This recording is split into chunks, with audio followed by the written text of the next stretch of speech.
this somewhere on the table. If you will put your name, really just need your first name and write your phone number clearly, distinctly. If you are one of the winners of our attendance prize, I'll be able to contact you. And we're asking that on the back you identify your major for us, because my boss would like to know who is attending. And then sometime today, on your way out, you will drop that into this bag. We would appreciate it. In the next couple days, I will be drawing items such as this culinary gift card.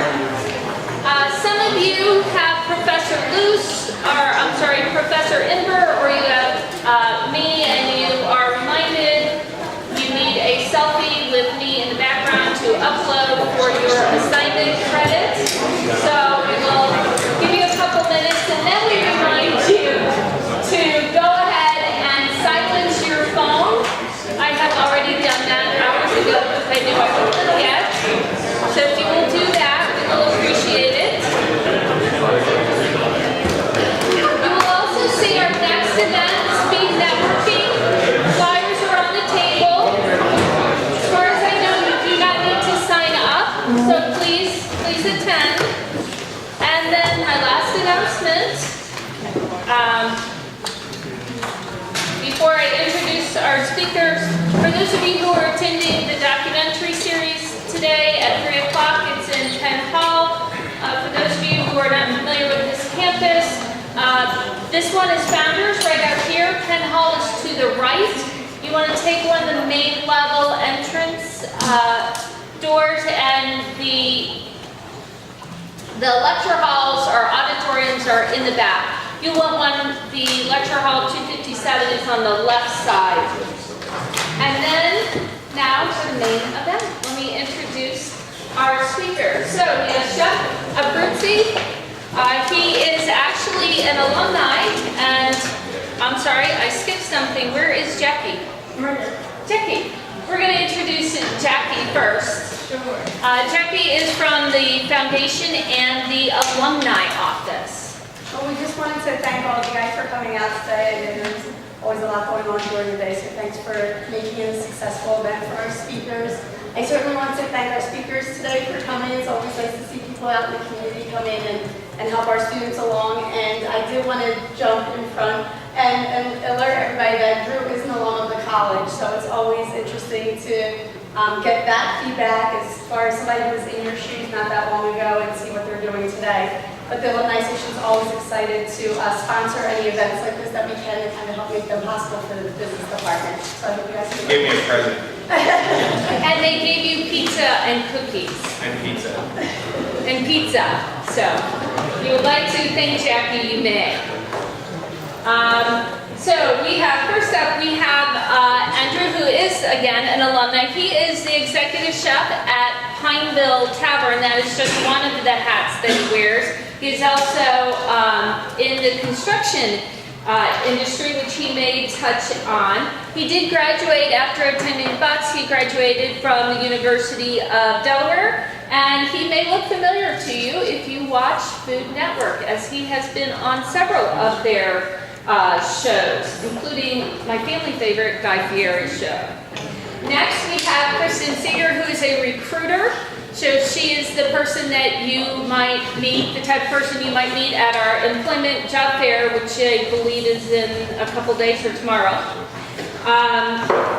Kristen earned her bachelor's degree in accounting from Villanova. She is a recruiting manager responsible for recruiting for multiple positions at Chrysler Miller. And her company is recognized as one of the best places to work in Pennsylvania, as well as Best of the Best by Inside Accounting Magazine. Next, we have Bryan Cloverdale. Bryan comes to us from the via the Bucks County District Attorney's Office, where he was the recipient of an award for excellence in litigation. The award is the John A. Wagner Jr. Memorial Award. He has also received other awards and recognition for his excellence. His background is regulatory compliance, environmental health and safety, and workers' compensation. So if you're thinking, okay, what does that relate to? That's your HR, your human resource information. He graduated from Indiana University in Pennsylvania. He has worked for General Motors as well as Penske as regional manager of their environmental health and safety and regulatory compliance area. He is a personal injury, toxic tort, and product liability attorney. And he speaks Spanish, for all of those who speak Spanish. Last, we have Robert Cavalieri. He is with SMG. Did I get this right? That's right, that's correct. SMG Worldwide, which is an entertainment company. He secures new business for his company. He may have to leave a few minutes early because he does have to travel for business today. He's a graduate of the University of Michigan, and he has a degree in industrial engineering. So I will let them introduce themselves, talk about what they do, and then introduce the floor for students. Questions? Let's go first. All right, thanks, Bryan. Good afternoon. My name is Bryan Carell. I'm currently an attorney. I have a pretty diverse background, though, as far as jobs I've had. I graduated from Indiana University of Pennsylvania with a degree in safety sciences, which was environmental health and safety background. Basically, that curriculum was scheduled for people who wanted to work either for regulatory agencies, EPA, OSHA, or DOT, or for private industry, working as basically an internal consultant. From there, I worked for General Motors for 5 years, and then Penske Logistics for another 5. And then I attended law school. The idea behind attending law school was to use my knowledge from my capacity as an environmental safety and health engineer and use that in law. So I practice personal injury, some environmental law with regard to real estate, and also family law. I currently work at the law firm Cloverdale, which is a relatively small firm, but it's based in Bucks County. We have 2 offices, one in Newtown and one in Doylestown. We practice primarily family law. I do about 65% family law and about 35% in personal injury, workers' comp, and other civil litigation. Like today, I have a hearing for unemployment compensation in Bristol. So if you have any questions about any of those areas, I'd be happy to answer them for you. Thank you.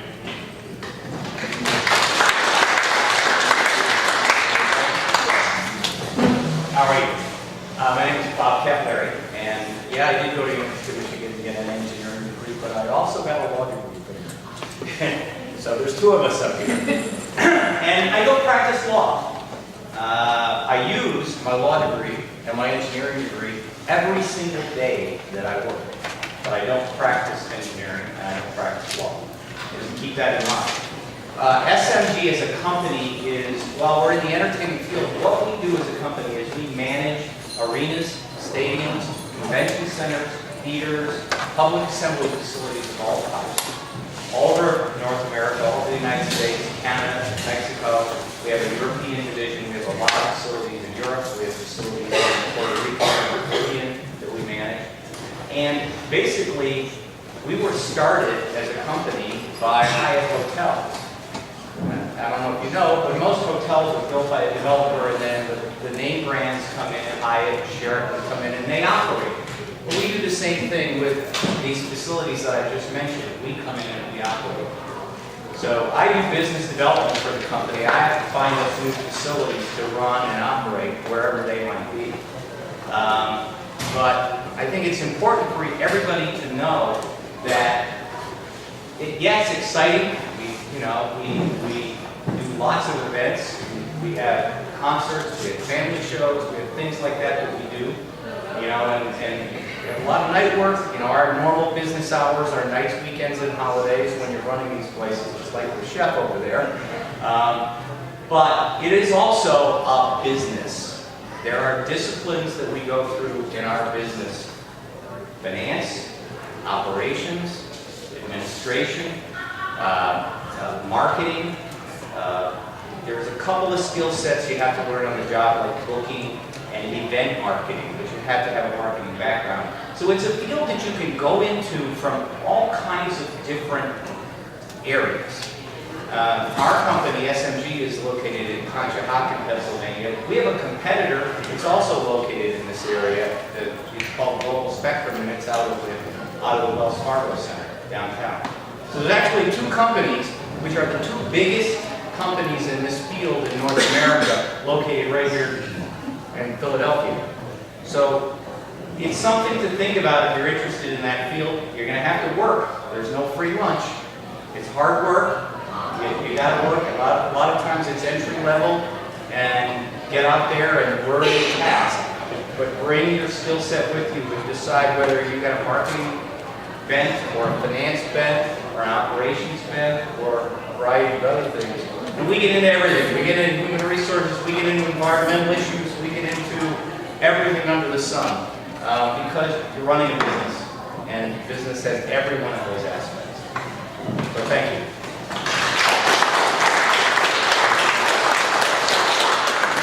Hi everyone, I'm Kristen Seeger. Thank you for having me.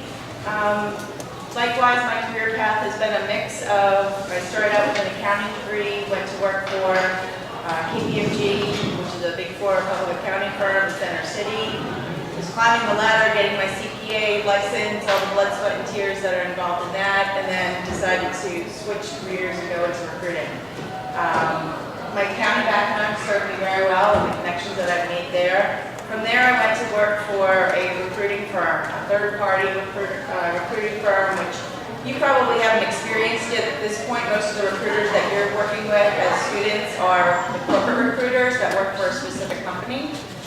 The company that I worked for was hired by companies in the Philadelphia region to assist them with their recruiting efforts, and my focus was in the finance and accounting industry since that was my background. It was a great opportunity because I got to learn all about different companies in the Philadelphia market. Not being from Philadelphia, it was a great opportunity for me to get to know more and more companies. I really learned a lot in terms of evaluating. You know, these days you look at a job because you want a job to work at.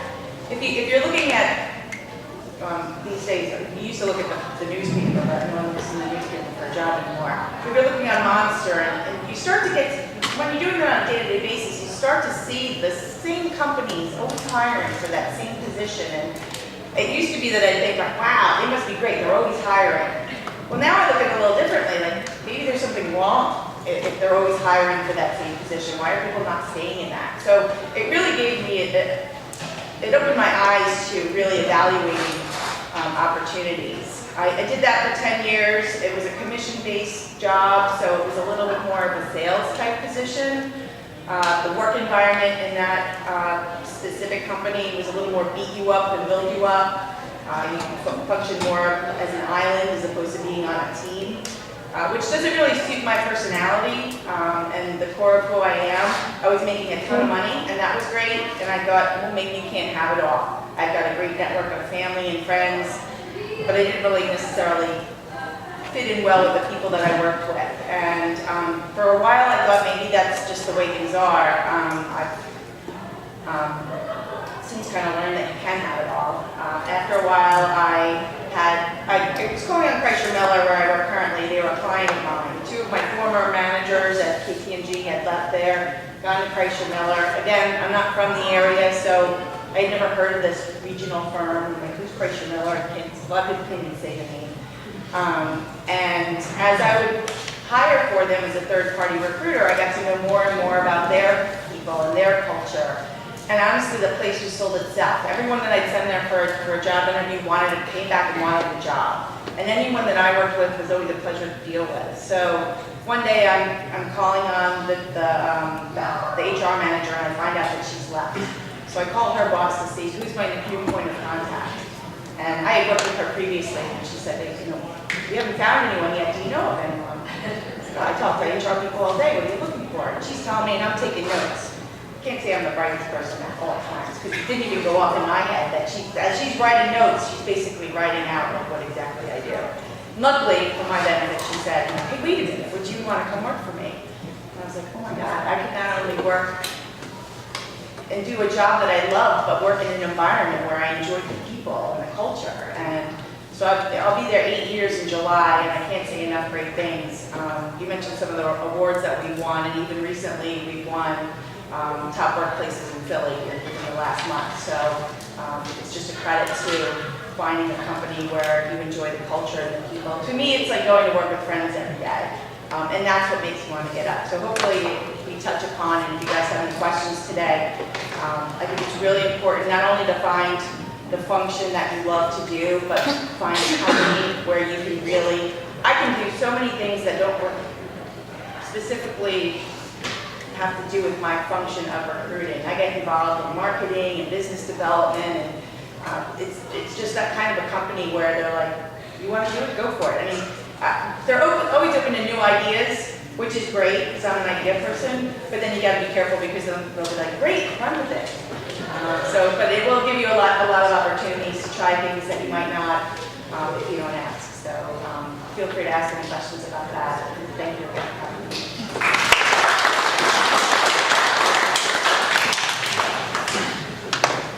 So my name is Eruzione. I'm executive, amongst a bunch of other things, executive chef and owner at Untitled Chapter, which is about 7 miles back.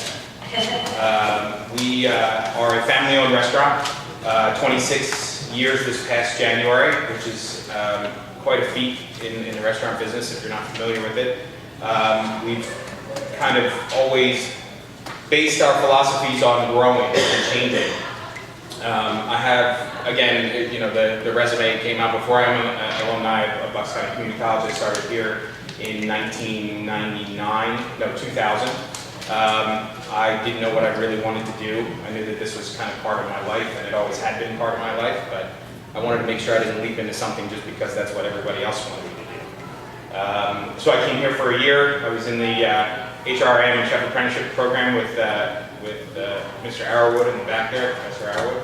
I spent a year here, and I realized that I did want to go to school. So anybody who is here as a stepping stone, and a lot of you are here for the long haul, but either way, it's a really great place to.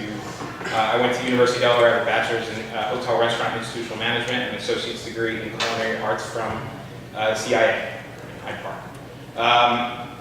I also operate a construction business. It was my family's from before then. It never really was anything I really wanted to do, but again, we talk a lot about change and everything that's going on with my industry and all the industries that we talked about up here. All 4 of us are in the service industry, by the way, in one way or another. We've seen, since I was here, we've seen an unbelievable, as a demographic, seen an unbelievable amount of people going to college, more than we ever saw in my parents' generation or anybody else's generation. And you don't go to college to work at a steel mill or anything like that. So what, in my opinion, what this country is really becoming, and it's quite an amazing thing with technology, is a service industry-related country. We don't make steel anymore. We don't. Trent used to make cable, and they built a bridge out of it, and it says Trent makes world takes and things like that. But my wife actually is a recruiter for Comcast. My personal belief is Comcast and Apple are just going to kind of take over the world between phones and TV and internet and all that kind of stuff. But my life is a little bit more basic. We feed people, and we create a lack of stress, like sort of a stress-free environment when we can. I have a 2-year-old, and I'm in the restaurant business. I know what stress is all about. It's insane. But we serve between 6,000 and 7,000 people a week.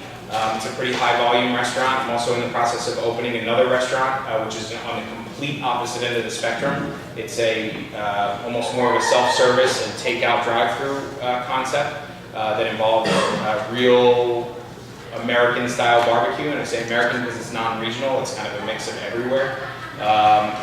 And fried chicken, which is quickly becoming the most sold protein in the world. India and China, they make a special machine for it. It's called a pressure fryer. 2 companies make them. You can't buy them used in the United States anymore because as soon as they get reconditioned, they go to India.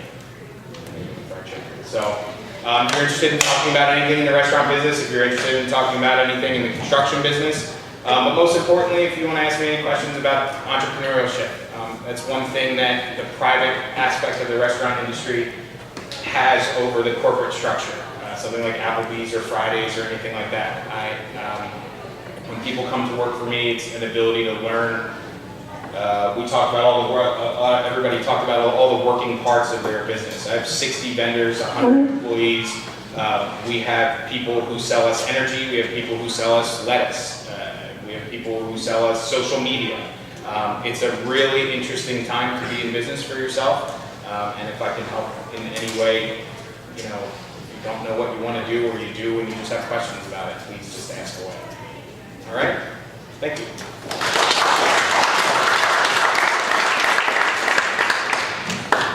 All right, so who wants to be first? Nobody wants to be first. I know some of you have expressed interest in talking to some. Here's one.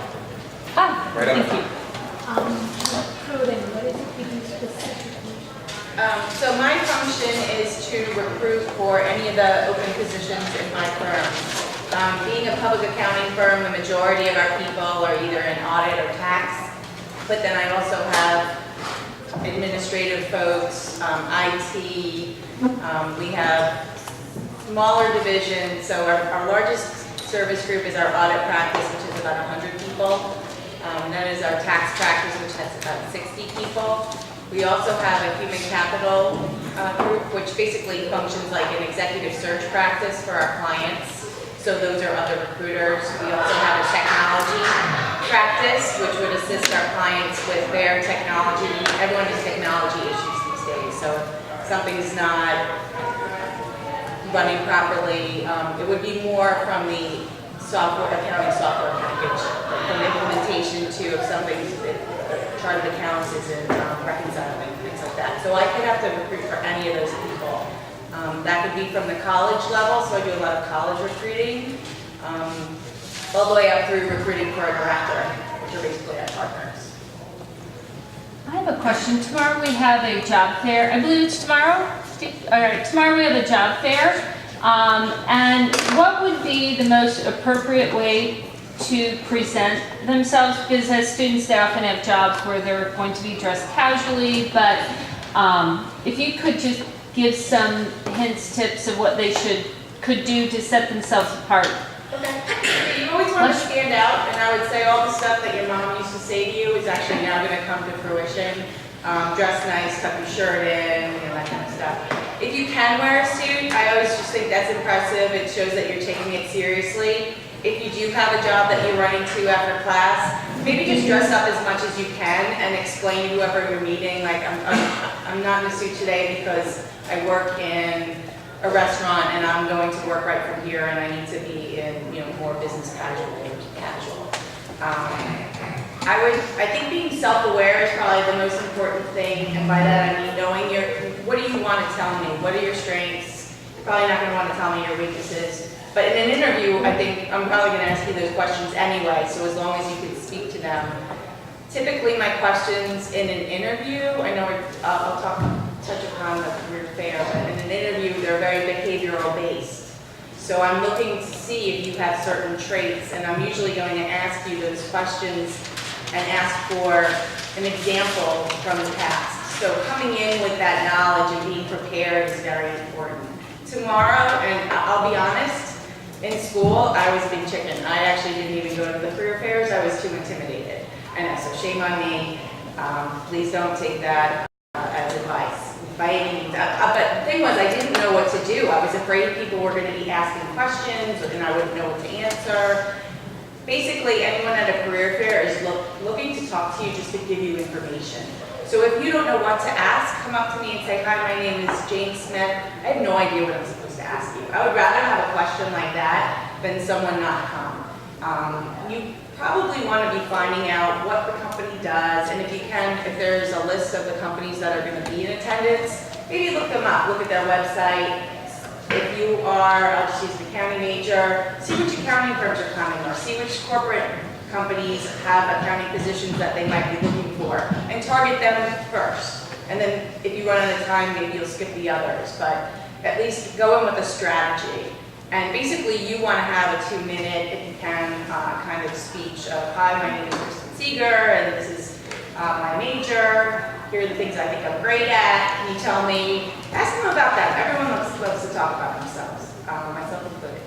So ask them, why do they go to work where they're working? Why should you want to work there? What's the best thing about ABC Company? The smart questions are, what's the worst thing about ABC Company? Because usually a recruiter's not going to tell you those things. So hopefully without taking up too much time, hopefully that's just quick. Okay, and that list is available. The list of attendees at tomorrow's event is available currently. But I do take notes. Like, I come to those events seeking strong students, so even if you didn't have a resume and you're going to send it to me, like, I'll make notes. I met so-and-so, and they had a great presence, and they had great energy or drive, and were really motivated. I'm impressed that they did some research on my company beforehand. Usually not going to know who's going to be in attendance, so you can't really look up the recruiter or the person who's representing the firm. But you're always being evaluated at those points. And again, just even being honest, like, I really appreciate that. That's something that one of our core values. So if you're just going to come up and say, I'm interested in accounting and this is my first career fair and I don't even know what to ask you, I'm okay with that. Is the recruiter kind of like a headhunter, like it's sort of way, like someone who's like looking for jobs, like, do you just within your law, like within your firm, or do you help people look at different firms? Usually people who are coming to a career fair are working for that company specifically. When you get into headhunter, I would say that's usually a third-party recruiter that's getting paid by other companies. So I would look for, I don't think that they would be showing up at a college career fair. That's a good question, though. It's hard to know the difference. What does it mean? Next. For Bob, the business development, so what kind of degree is the recommended path? I mean, it's obviously not usual, but It's funny, listening to Drew down there, he talks about he employs people doing social media and websites. We have to have all of that, as well as the operations. It's amazing how similar a restaurant is to what our business is because we're in the service industry. We run a $250 million a year food company to provide food and beverage and catering. This week, we run the McCormick Place in Chicago, which is the biggest convention center in North America. We have to feed 15,000 Microsoft employees simultaneously. And it's a $12 million catering bill. So we have a lot of food employees, just for that one account. You really need, I think, to be expansive in what opportunities there are out there. So experts in social media are big in my industry right now because we need them. We need people who know how to manipulate that and work their way through that. And I don't think there's any, yes, if you want to be in finance, if you want to go into finance, you better have accounting degrees and that. But a lot of what we do, it's really skill set I'm looking for, more than I'm looking for a specific degree. I have people who book our arenas, for example, and they're really good at it, and they come out of the finance, they come out of marketing, they come out of operations, work their way up, learn that skill set, have the right skill set to do the job. So you can really grow in a position. The more education you have, the better background you're going to have. for whatever you try to accomplish. When I interview somebody, I ask them what they're interested in. I want to hear them tell me what they're interested in because I'm looking for skill set. And it's nice to know that they have an idea of what they're interested in because I don't know where to stop them. And we have jobs that go from entry level all the way up. And in terms of us, there are specialized websites like Teamwork Online that specializes in our business and job availability in our business. So people go to that and there's a long list of jobs. For the real entry level positions, it's monster.com, it's things like that. But, I think if you really don't need any particular background, except perhaps for finance, or sometimes for operations, you might have to have, helps to have an engineering or mechanical basis for what you're doing, because we have boilers and compressors and ice plants and things like that we have to take care of.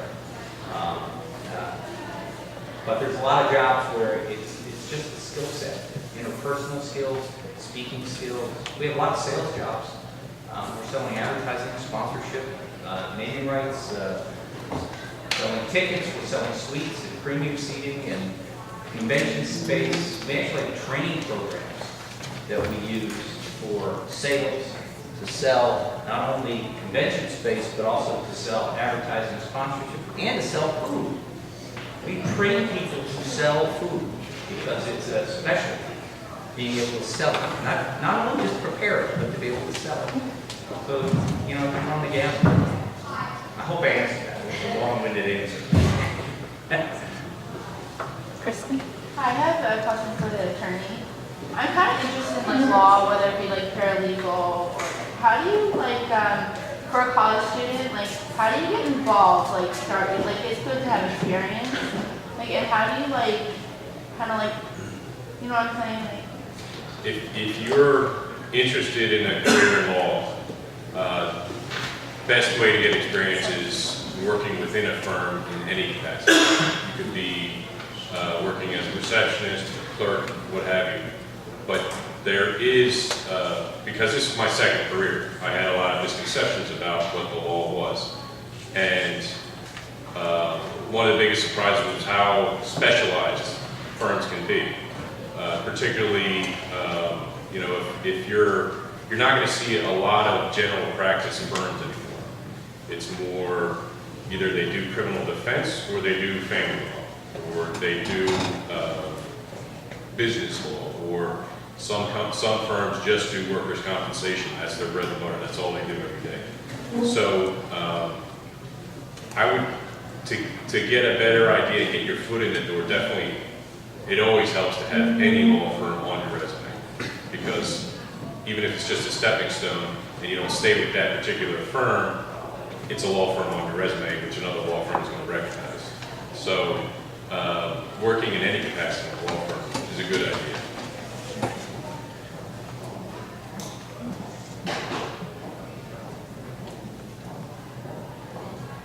Who's next? Tara, did you have a question that you wanted to ask? It is one of our shire. Toby?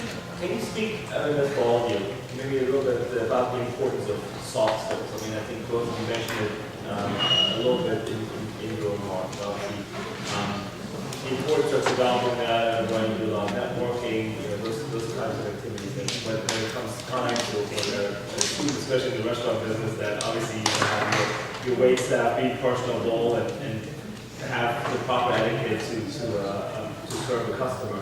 But how did you develop that in your career? What are some of the suggestions that you have to try to get that experience for the folks that are looking to transition into it? Well, everything we do in my field is collaborative. Not only do we deal with customers, ticket buyers, patrons, convention attendants, just exactly what you said. It's just like the restaurant business. We do customer services, the job one when we're out there in front. And we always tell a story that that marketing begins the day somebody calls for information. It doesn't begin when they show up at your door. It begins when they call for information. That's first contact is marketing your service. Then what else in addition, everything we do, putting on events, needs teamwork. The operations staff has to work with the marketing staff, has to work with the finance people, has to work with the administrative people negotiating deals, and all those pieces, the food and beverage end, and what we're going to serve, and how we're going to serve it. The regulatory end with the alcoholic beverage control board and all those other things that are going on, what we do. So I think it's very important to be able to work as a team. I think that's an interpersonal skill that really is vital in today's economy, to be able to work as a team. A lot of the newer companies, that's how they work today. You probably know that in recruiting. It's all teamwork. A lot of soft skills you can develop just through practice. Like I mentioned, like I never went to a college career fair. I was afraid. And now I'm speaking on a panel and I'm out recruiting and interviewing people. Over time, you lose that fear that holds you back. And so if that's an area that you might need to work on, you just have to push yourself to try it. Just push yourself to ask a question. It's not going to be stupid. I'm sure the same person or someone over here has the same question that you do. It's just kind of getting over those fears, learning little tricks when you go to a networking event and you don't know anyone. Yeah, that's really scary. And you don't want to be that person standing in the corner. Well, pick the other person standing in the corner and go up and talk to them because they're so relieved that you just went and talked to them. So when you just start to learn these little tricks, and they're not rocket science, but it's the same thing you probably have to take a public speaking class. That first presentation you do is going to stink. But the second one's going to be a little bit better, and the third one's going to be even better than that. And so it's just a matter of seeing what works for you. For myself, I write notes to myself all the time. I just can't remember, at this day and age, I cannot remember enough information. There's just too much. The information's overload these days. So if I know I'm going to forget something, I write it down. And it's okay if you go into an interview, it actually to me shows that you're prepared, that you took the time to write down a list of questions because you thought you might forget one when you're nervous. That's okay. So just kind of get over those fears.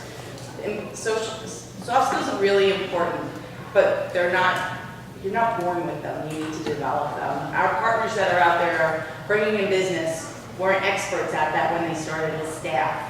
And so it's just important to do a little bit each day. Networking, you mentioned, is huge. So hopefully everyone in here has a LinkedIn account and is starting to build their network. And it's not just something that you use when you're looking for a job. It's something that you constantly have to be massaging over time. So I get the updates of somebody's birthdays today on LinkedIn. It just gives me the opportunity to reach out and be like, hey, I want to talk to you. And I did that today. There was someone who I helped get a job 8 years ago.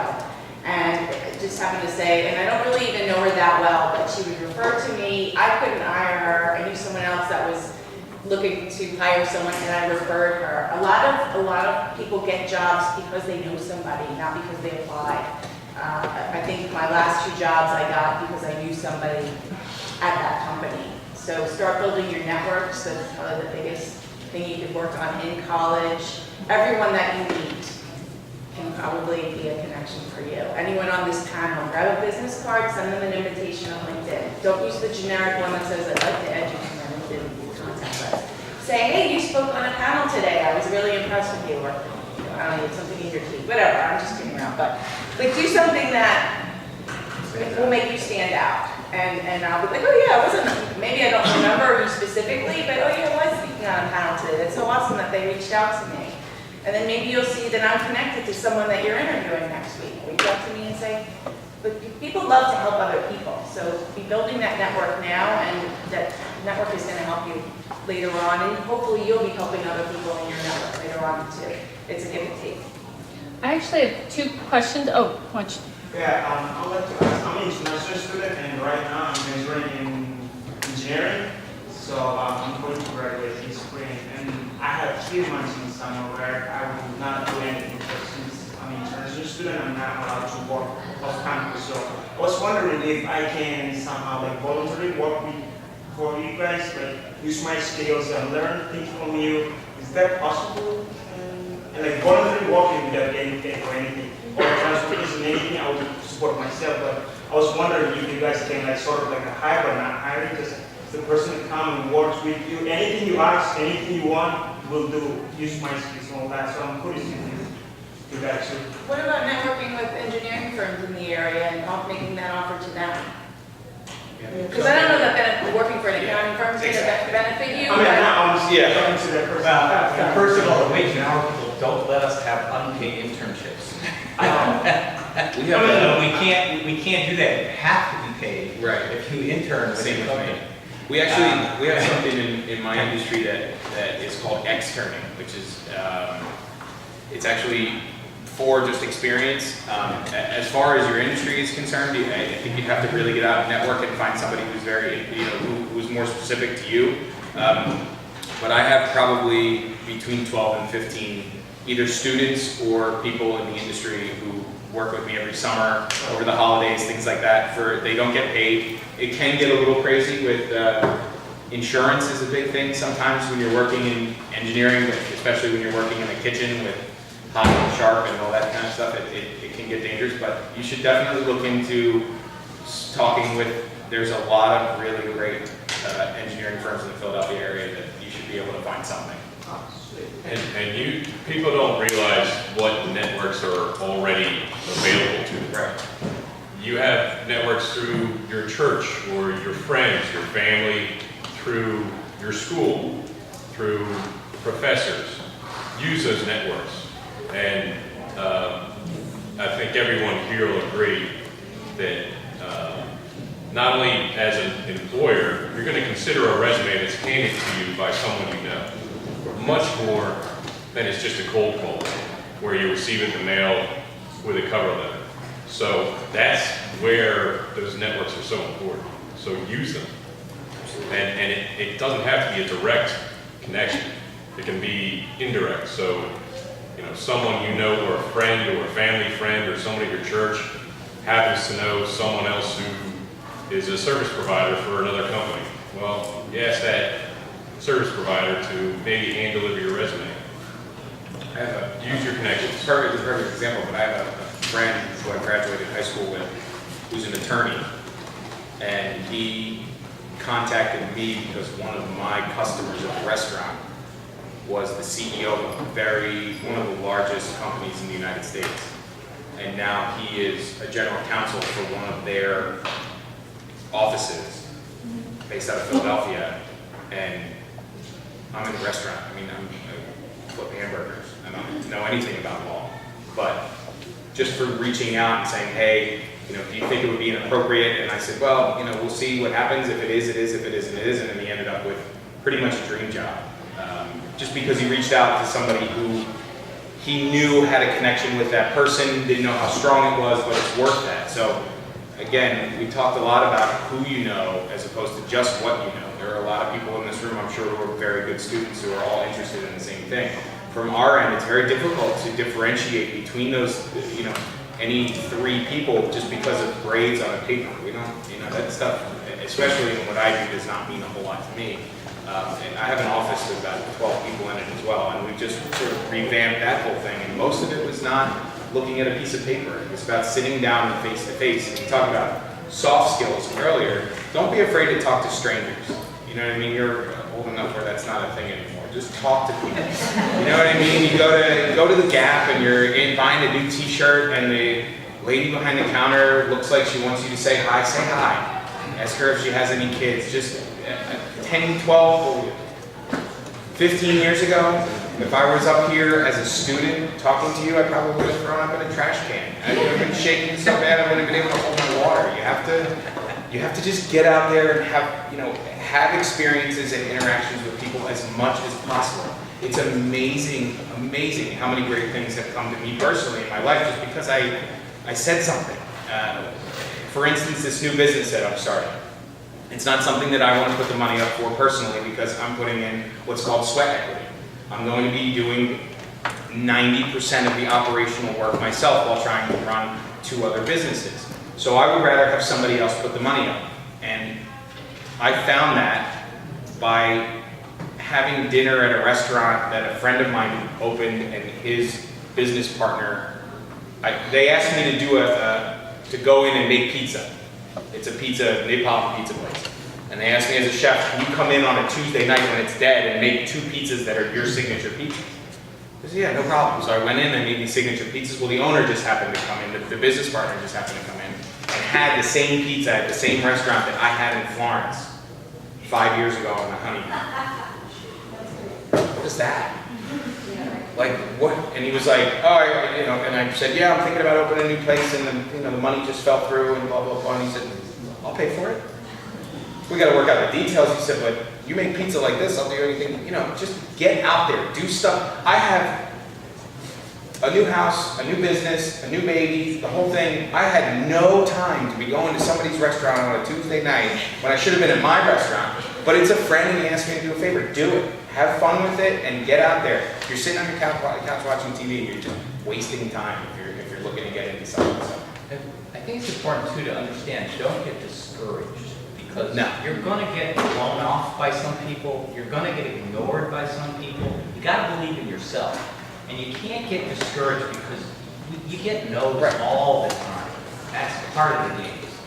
And my daughter looked for a different job in Manhattan and sent out 300 resumes. Every resume she wrote specifically, differently, tailored to the job description for the job she was applying. So each resume, it wasn't a standard resume, it was a tailored resume, looking for the keywords in the job description, because a lot of these job descriptions are read by computer first, not by a human, and they're looking for keywords. So if you read the job description, make sure your resume is picking up the keywords. Bang, she hit one finally. Great job. Crazy, took her 20 minutes to describe to me what she was doing. But it was a marketing job for a company that had an algorithm that they licensed to public relations agencies and advertising agencies. And what that algorithm did is the minute you guys go on the computer or your smartphone or your iPad or anything like that, within milliseconds, within less than a blink of an eye, there's an auction that takes place for your time to send you advertising. And this algorithm participates in this computer auction that takes place when you go on. You don't realize that's going on. That's why you see these ads, they all of a sudden show up. And the algorithm, not only does it bid, literally bid money like it's for how much they're going to pay for that time, but it also mines your demographic information at the same time so that they know exactly what they're bidding on, and that all takes place. This is a job. She was an English major. Yeah. She's an English lit major from the University of Maryland, and this is a job she found. And they liked her because of certain keywords she put in her resume when she applied to the job, for the job. And that's why it hit. And they called her and they hired her. And she doubled her salary. Good days are not good days without bad days. That's right. You know, it's stuff that stuff happens. I mean, I had a power loss at the restaurant. We had the biggest weekend we've had in 6 months. And the power went out on Monday morning.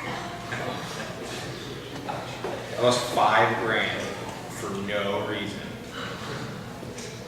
A bad day, right? Today's a good day. It happens. I have a question. Oh.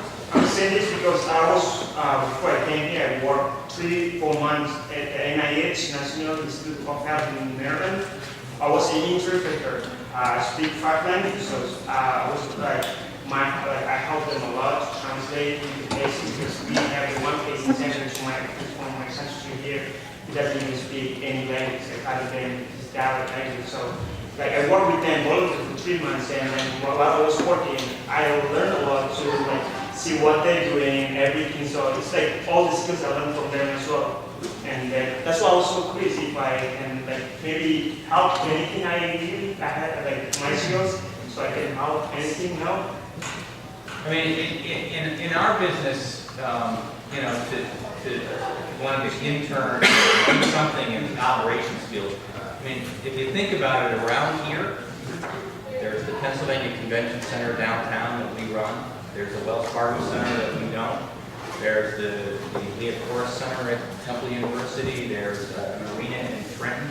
There's an arena and a convention center in Atlantic City. There's an arena and performing arts center in Reading, Wilkes-Barre, Allentown, et cetera, et cetera, et cetera. I mean, you could go to any one of those and say, hey, can you use me? I will say arenas get slow in the summer. So there's less work in an arena in the summer. Amphitheaters do more business in the summer. Convention centers have summer business that they do, depending on what they do. So if I contact with them, I would just say, hey, I was in the conference. Absolutely. And I tell them I meet these people recommend me to contact with you guys. You guys have any like sort of like a phone number or whatever. Yeah, absolutely. And So I can use your name? Bob Kepler. Like I can use your name. SMG, sure, absolutely. Some of the ones, and if you do your internet research, you go to our website, smgworld.com, you're going to find out which ones of those that I named we run. Okay.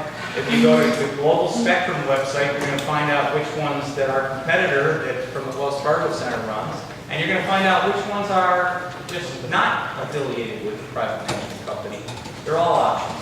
All right. Thank you. Any advice for someone during the interview process or the new employee who's stepping in the job, who's never been in that professional setting before? Open to anyone. Maybe how to dress, what to do, what not to do. I've been on both sides. That's the person being interviewed and the person doing the interview extensively, and it always helps to be prepared. There are, I'm sure you've used behavioral questions now, that if you're not prepared with an answer, you're going to feel nervous. You know, it's maybe there might be moments of silence, but that's okay. But the more prepared you can be, and there's internet sites out there that'll tell you what these behavioral questions are. And think about, use your experience. Your experience is going to be what sets you apart from the rest of the candidates. And it doesn't have to be just work experience. It can be a personal situation that sets you apart from the other candidates. So, just in preparation, I would go out, look at those behavioral questions, see what they are, and think about possible answers you might give to each question. As far as I'm concerned, you can never be overdressed for an interview. So if you have a suit, wear a suit. If you don't have a suit, you know, dress as nicely as you can, no matter what the job is. And when my daughter had that job in New York, she called me up and said, you know, I knew more about the companies than the people who were interviewing. I had done extensive research, and I could tell them what their company did better than they could tell me. Also, you can go online and you can actually find information of people who have had interviews at some of these companies and glean information from that. Any bit of information you can develop is worthwhile.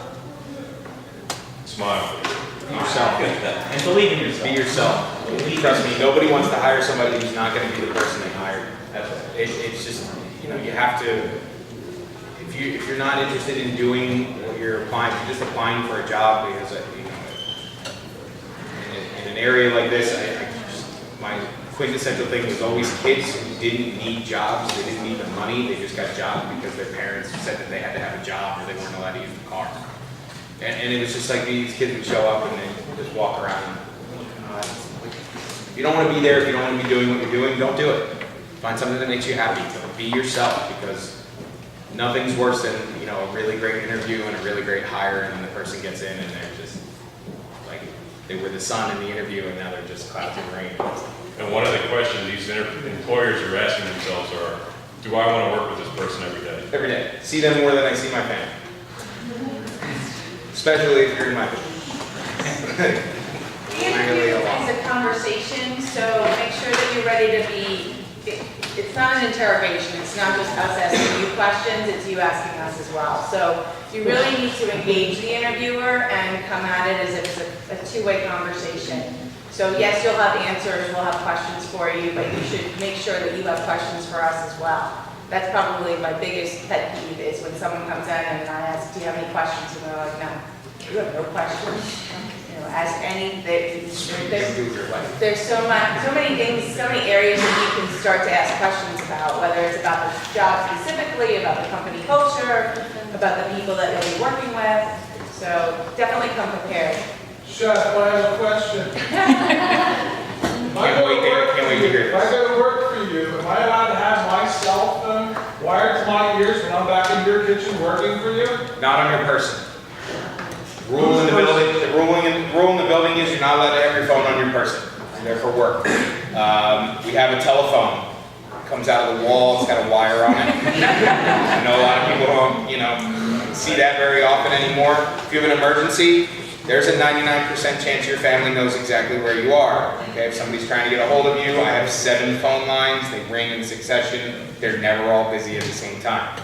If you get caught with your phone on your person, and this goes in front of the house and back of the house staff as well, it's mine. When you come in the building, your phone becomes mine.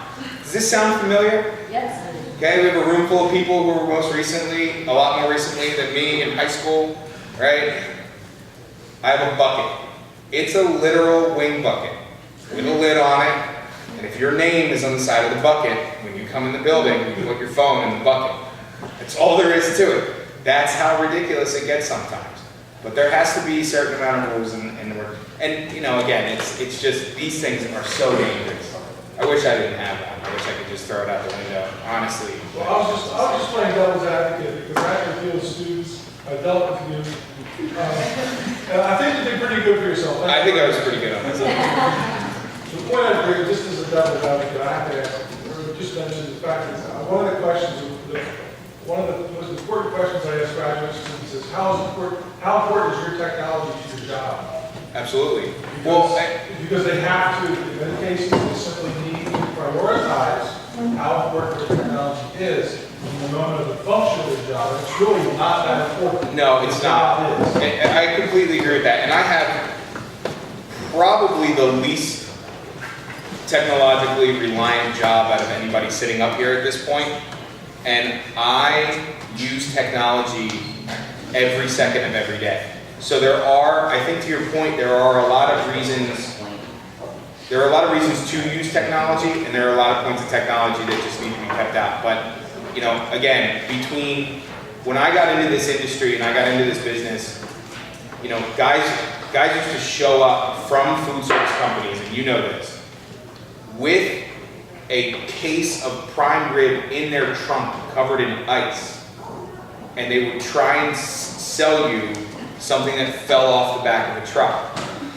Nowadays, they know the second the driver got there, how long it took him to make the delivery, is that your phone for real? I had it timed perfectly. When they made the drop, who signed for it, and this is before the driver even gets back in the truck. So a lot of technology has really created really great things for our industry, my industry specifically. Chef, it's one of my delivery guys. I can take this call. I am actually curious about the policy for cell phones at each of your employers, your places. Well, we're constantly tied to our cell phones 24/7. So as an attorney, I've always had my cell phone on me, but when I worked on a manufacturing plant floor, of course you couldn't have the cell phone on you nor be using it because you might get hit by a fork truck. So my knee doesn't go in the bucket, by the way. Right? My phone on me all the time. When our people are out at a client, they should not be using their phones. Our clients are paying us big dollars to be out there doing work, so they certainly don't want to see our people with their phones. But in the office, you can work with your earbuds in. I can't do 2 things at once, so I don't know how you guys do it. But we understand it's generational, and if you can listen to music and be productive, that's fine. But again, being that we're in the service industry, you cannot use them around the clients. You can have one in your pocket and check it. It's basically check it in the morning before you get in. Same with the email. check it at lunch, check it at the end of the day, but you're there to be productive. It's really just not gonna benefit you. Yes, I get calls or personal things that happen during the day because I also work outside of the 9 to 5. But you really just need to monitor it. What about email response times? This came up in a personal discussion. What, if any, standard is existing? 4 hours or I try and get back whenever? to someone within 24 hours. If it's an unsolicited email, I can't say that I will guarantee that I'll get back to them. Like if it's some, I probably get 1,000 emails in a day. So the spam or the people that are soliciting that I don't respond to, but I try and get back to everyone within 24 hours. Okay. I'm horrible. If it's not like my house is burning down, can we call the fire department? I don't. I can attest to that. Yeah, crazy. I literally got to a point where I had to hire somebody in my office who could help me with my correspondence because it just got kind of out of control. And I've ever since talk to text, I've gotten a lot better too because I can do it while I'm in the car, which is incredibly dangerous. But at least I'm not still doing it. We only have a couple more, we do have 1:30 classes, so that's why you see students getting up and leaving, they're actually being studious in that route. Or at least that's what we'll tell you. Say things that they're going to tell you. But if there's final questions, or if you guys can hang around, stick around minutes for individual questions, that would be great. I wanted to thank all of you for coming. I'm sure you have different motivations for being here, but hopefully you've learned something. Most of you I recognize. If you don't know who I am, I'm Tracy Scubio with the Business Department. My office is 10401. So if you need me, come by and see me. And we're probably getting a survey at some point related to these types of events so we can tailor some new things. And the bag, they need to put their attendance slips in that little bag. Thanks very much. Everybody.